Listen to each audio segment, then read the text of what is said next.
Hi class, welcome. So today we're going to talk about hive collapse since we are on our animal unit.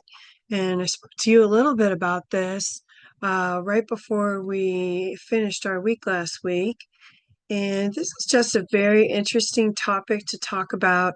We've talked about how delicate our environment is and how it requires a certain balance of plants and animals. Well, bees are one of those animals that are key to the success of our plant population. And for a short while, not really short while, but for a while, we were having a problem with hive collapse.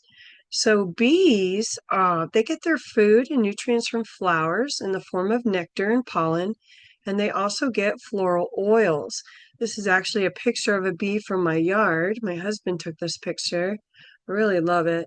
But they get their food from, the inside of the flower, and as they are collecting that pollen and nectar, the pollen gets stuck to their little hairs. If you can see their little hairs, it gets stuck to their little hairs, and then they carry it on to the next flower, and then fertilization can occur. They're attracted to the petals on the flowers, and so the very colorful petals will attract the bees to the flower in order for this process to occur. Today, we're going to learn that every ecosystem needs a perfect balance and what happens when that balance is off. So I can learn how to interact and preserve the natural world. Now my cute little bee over here doing his little booty dance. I thought that was so cute. So we're going to go ahead and first watch a video about hive collapse, and then I'm going to show a video about a whole beehive that came to my house one day in Florida after we had a big storm, and how to properly get rid of a beehive so that we can preserve our bee population, because we really don't want our bee population to disappear. So let's go ahead and watch the video. Is extremely complex and fragile, built upon various pillars. One of them is the honeybee. 1 out of 3 meals eaten by humans is made possible by honeybees. They are so important that if all the honeybees were to die out, thousands of plants would follow, which could lead to millions of people starving in the following years. On top of that, honeybees have a huge economic impact. The dollar value of plants pollinated by them each year is around 265 billion. Food we take for granted would just stop existing without them, or there would be a massive decrease in productivity. Food including apples, onions, pumpkins, and also plants used for feeding livestock, and thus extremely important for our milk and meat. Einstein is often quoted as having said, "If honeybees die out, humans will follow a few years later." Actually, he probably didn't say that, but there might be some truth in the statement. It's unsettling, but honeybees have started to disappear. Millions of hives have died in the last few years. Beekeepers all over the world have seen an annual loss of 30 to 90% of their colonies. In the US alone, bees are steadily declining, from 5 million hives in 1988 to 2.5 million today. Since 2006, a phenomenon called colony collapse disorder has affected honeybees in many countries, and we're not entirely sure what's causing it. All we know is that it's pretty serious.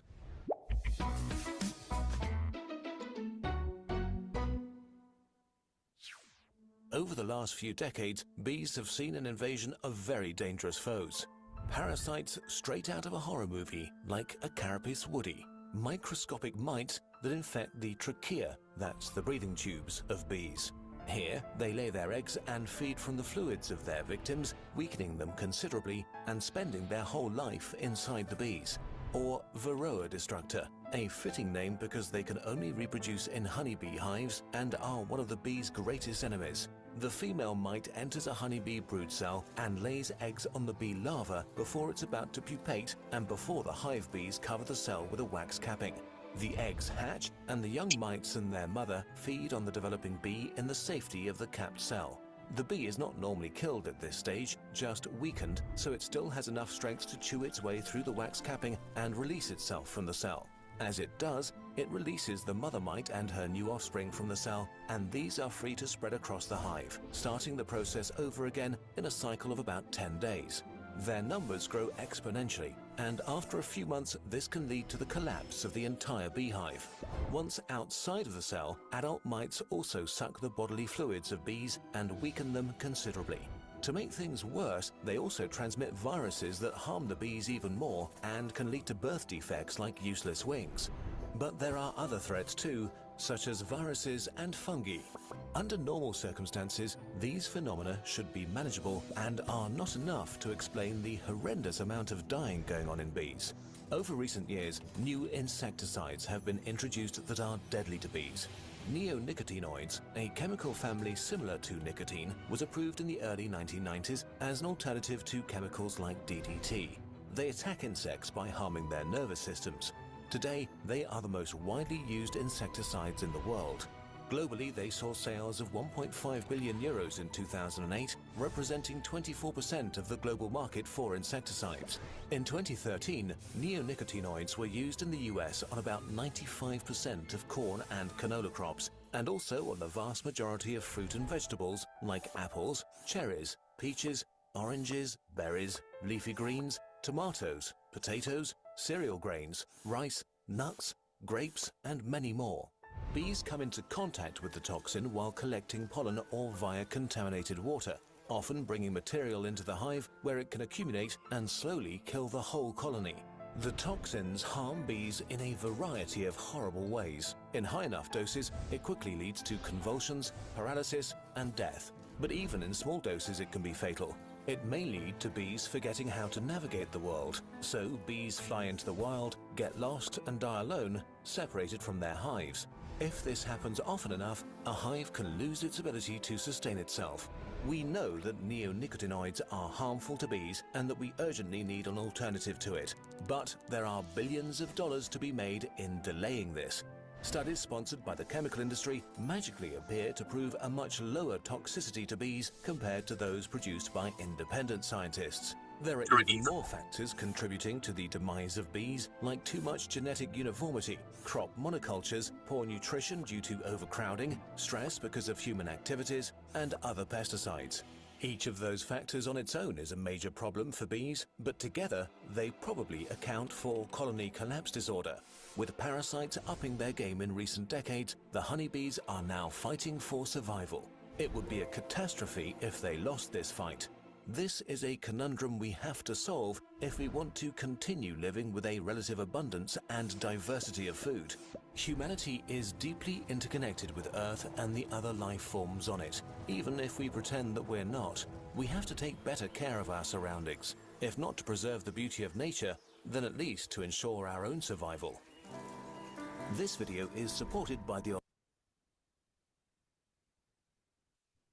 So you can see that, it's a perfect balance. And when things are introduced into the environment or they're not controlled properly, they can do devastating things to our ecosystem. And we just have to be able to take care of our ecosystem. So what I'm going to show you next is one way that you can help take care of your ecosystem if you ever come across a beehive, to kind of get rid of it properly so that it can be put into another environment where it can thrive and be in a more proper place.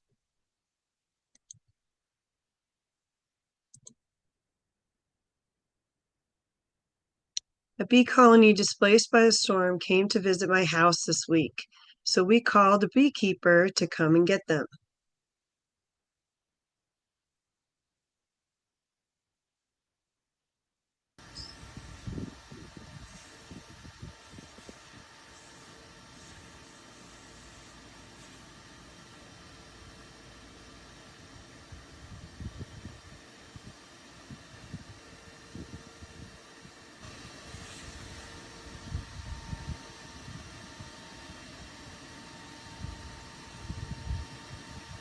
He uses a shop vac to suck out the bees so he could relocate them to a different place.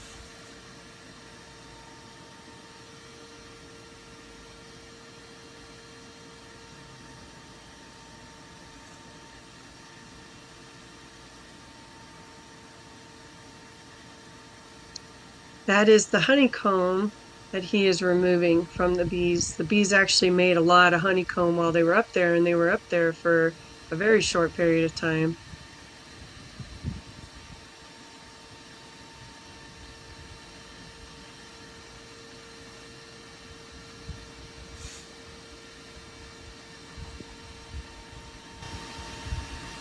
This is what he's pulling out of there. The bees have only been in there for less than 48 hours, and they built huge honeycombs filled with pollen, and you can see the honey in there. So he's taking all the honeycomb out, and then he's got to find the queen, and then once they remove the queen, all the other bees will follow. Beekeeper had to remove his hat to get inside for the queen. The other keeper used smoke to keep the bees off of his head. You don't want to destroy beehives because we have something called hive collapse right now. And the bees are being affected by urban development, things, pollution, things like that. And unfortunately, without pollinators, we don't have plants. And if we don't have plants, then we don't have our primary producers for the whole planet.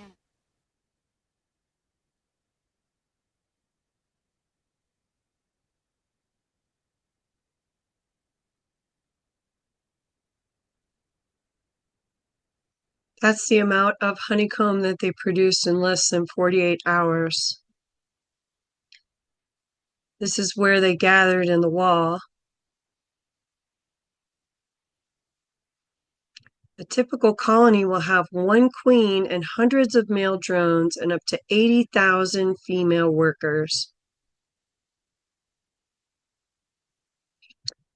So hopefully you enjoyed that video.